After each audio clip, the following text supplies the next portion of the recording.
आज ये किस तरीके का कार्यक्रम है इस समय? वैदिक धर्म के सनातन पौराणिक पर्व मकर संक्रांति के पावन उपलक्ष्य में आज बलिया के श्री रामलीला मैदान में हम सभी ने दही चूड़ा भोज मकर संक्रांति महोत्सव का आयोजन किया है, जिसमें बलिया जनपद और हमारे पड़ोसी जनपद से भी हजारों की संख्या में लोग यहाँ महोत्सव में सम्मिलित हो रहे हैं। हम सभी सामूहिक रूप से दही चूड़ा का आनंद ले रहे हैं, अपना उत्सव मना रहे हैं। तो आपको लगता है कि इस तरीके के कार्यक्रमों के जरिए जो है वो आम जनता को जो विभाग या प्रदर्शनी लगी है सरकार के कार्यों की जानकारी भी मिलती है और एक उसका आवर्धन भी? जी हाँ, इस महोत्सव में हमारे ग्राम विकास विभाग, पंचायती राज विभाग, उद्यान विभाग, कृषि विभाग की जो लाभार्थी परक योजनाएं हैं उसके बारे में एक प्रदर्शनी लगी है और लोगों को उसके बारे में भी जानकारियां दी जा रही हैं। हम सभी लगभग 50,000 लोग यहाँ आपस में एकत्र होकर के आपस में सहभोज के माध्यम से भारत में और अपने बलिया में भाईचारे को, विशेष रूप से विराट हिंदुत्व की भावना को और बल प्रदान करने के उद्देश्य से यह कार्यक्रम आयोजित किया गया है। जब बीजेपी विपक्ष पर आरोप लगाती थी कि वो दूसरे तरीके का ही सिर्फ अकेले भोज करवाती थी, तो क्या ये बीजेपी का नया हिंदुत्व ट्रेंड है क्या? हम सभी हिंदू हैं और ये कहने में हमें गर्व की अनुभूति होती है कि हम सभी वैदिक धर्मावलंबी हैं और हमारा यह अत्यंत सनातन पौराणिक पर्व है।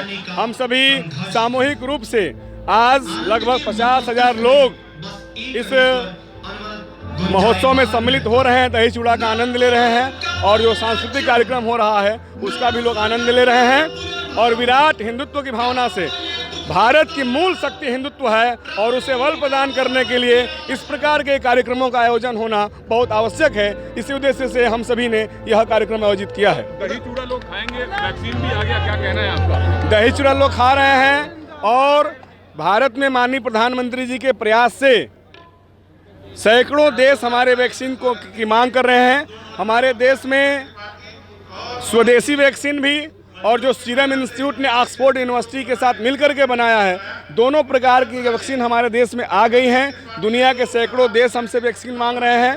30 करोड़ लोगों का जो फ्रंट लाइन वर्कर्स हैं, जो हमारे स्वास्थ्यकर्मी हैं, सुरक्षाकर्मी हैं, उन सभी को कल से ये अभियान की शुभारंभ हो गई है वैक्सीनेशन की और आगे चल के हम पूरी तरीके से भारत को कोरोना मुक्त बनाएंगे। उस प्रयास में माननीय प्रधानमंत्री जी के प्रयासों का हम सभी सहयोग करेंगे, समर्थन करेंगे। ममता बनर्जी पूरी तरीके से बांग्लादेशी हो गई हैं। ममता बनर्जी का भारतीयता में, भारतीय संघ में कोई विश्वास नहीं है। जो इस्लामिक आतंकवादी हैं बांग्लादेश के, उनके इशारे पर वो काम कर रही हैं। रोहिंग्या मुसलमानों को नागरिकता देना, बांग्लादेशी मुसलमानों को नागरिकता देना और अपने वहाँ पर जो हिंदू देवी देवता हैं उनको अपमानित करना, मंदिरों को तोड़वाना, हमारे पर्वों को नहीं मनाने देना, सबसे बड़ी खतरा आज देश के लिए ममता बनर्जी हो गई हैं, जिसका परिणाम उनके साथ के लोग उनका साथ छोड़ करके जा रहे हैं। क्योंकि अधिकांशतः लोग जो तृणमूल कांग्रेस में भी हैं वह भी भारत माता की जय बोलते हैं, इसलिए वो लोग भारतीय जनता पार्टी के पक्ष में आ रहे हैं। और इसलिए आगामी अप्रैल माह में वहाँ 294 सीटों में से भाजपा 200 से ज़्यादा सीटें जीतेंगी और वहाँ भी जो राष्ट्रवाद हमारा है, विराट हिंदुत्व की भावना से वहाँ भी राष्ट्रवाद लागू होगा। कोरोना से खतरा है तो वैक्सीन की लोगों को जरूरत है और अगर ममता से खतरा है देश का, जैसा भी आपने कहा, तो उसमें वैक्सीन काम आएगी। ममता जो कोरोना का संक्रमण आया है, इस संक्रमण को फैलाने में भी बहुत सारे लोग लगे हुए थे। जैसे यहाँ पर एक हैं लाल टोपी वाले अफवाहबाज, वो भी अफवाह फैला रहे हैं कि भाई कोरोना वैक्सीन ये नहीं लगवाओ। जो लाल टोपी वाले यात्रा का ये निबंध है, इन्होंने स्वयं लिखा है और ये रौनक बाबू ने इसको एडिट किया है। इसके लिए आप दोनों लोगों को बहुत बहुत धन्यवाद, बहुत बहुत साधुवाद। मंत्री जी, तो फिर क्या ममता बनर्जी को किस तरीके की वैक्सीन चाहिए होगी अगर उनसे देश को? ममता बनर्जी को वैक्सीन लगाने की वहाँ की बंगाल की जनता ने तैयारी कर लिया है। ममता बनर्जी की बातें आज लोग सुन रहे हैं क्योंकि मुख्यमंत्री हैं। आगे ऐसा समय आने वाला है, बुरी पराजय उनकी निश्चित है और वो जहाँ चाहे बांग्लादेश में शरण लेना चाहें, जहाँ चाहे वो जाने को तैयार रहेंगी। यहाँ पर भी वैक्सीन के बारे में यहाँ पर भी एक लाल टोपी वाले जो अफवाहबाज हैं यहाँ भी अफवाह फैलाने की कोशिश की है। लेकिन मैं देशवासियों को धन्यवाद देना चाहूँगा कि प्रधानमंत्री जी के आह्वान पर कल पूरे देश में वैक्सीनेशन शुरू हुआ है और एक भी आदमी ने अफवाहबाजों की बातों पर ध्यान नहीं दिया है और सभी लोगों ने वैक्सीन लिया है। आगे भी यह कार्यक्रम जारी रहेगा और हम सब मिलकर के माननीय प्रधानमंत्री जी के नेतृत्व में भारतवर्ष को कोरोना मुक्त करेंगे। ये ममता बनर्जी और ये लाल टोपी वाले अफवाहबाज कोई कुछ नहीं कर पाएंगे। अंत में मंत्री जी सिर्फ एक सवाल सिर्फ कि